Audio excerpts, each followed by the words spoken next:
Fa iroso amin'ny antsoina hoe assise nationale na ny fivrembe kosa zareo anivon'ny Sempamanosy manomboka ny fahadimy sy ny fahaeniny volana septambra ho avy zao.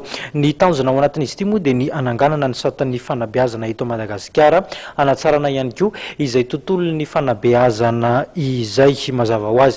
Miantso ireo mpanabe rehetra manerana ny nosy ny avy eo anivon'ny Sempamanosy anatrika izany assise nationale izany.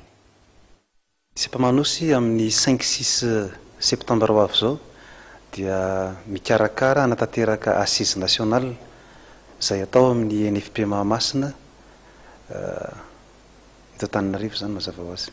Raha tsika mahita fa nisy le tolona 2012 nataon'ny mpampianatra, raha ny marina zany dia saika resaka ara-bolana maro dia maro tokoa tao anatin'ilay izy, fa rehefa nisy ny assise régionale izay natao tamin'ny faritra 2020 dia hita fa nisy manana olana ny sehatry ny fampianarana, manana olana ny mpanabe, dia natao ny assise régionale nangalana ny hevitry ny mpampianatra sy ireo olana isan-karazany.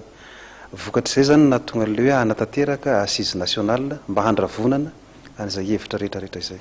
Ny zavatra eritreretina zany havoaka ao anatin'izay dia karazana amoaka charte de l'éducation na satan'ny fanabeazana hoentina hanatsarana sy hijerena ny fiainan'ny mpampianatra indrindra fa ny sehatry ny fanabeazana. Ny voalohany indrindra moa zany ny mpampianatra rehetrarehetra manerana ny Madagasikara indrindra fa ny eto Antananarivo dia nasaina mba ho tonga hanatrika izany assise nationale izany.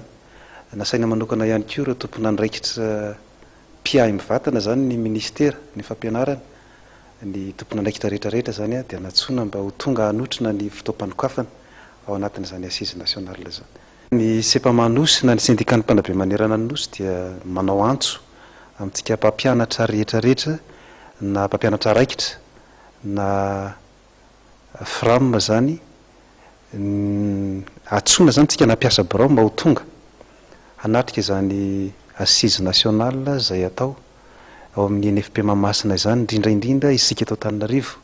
Manao antso ny avy any amin'ny faritra dia maro no tonga ary manentana antsika eto toerana zany zahay mba ho tonga hanotrina izany assise nationale izay atao amin'ny NFP Mahamasina izany, izay amoahantsika hevitra hoentina hanatsarana ny fiainantsika mpampianatra mpanabe indrindra fa ny sehatry ty fanabeazana ity.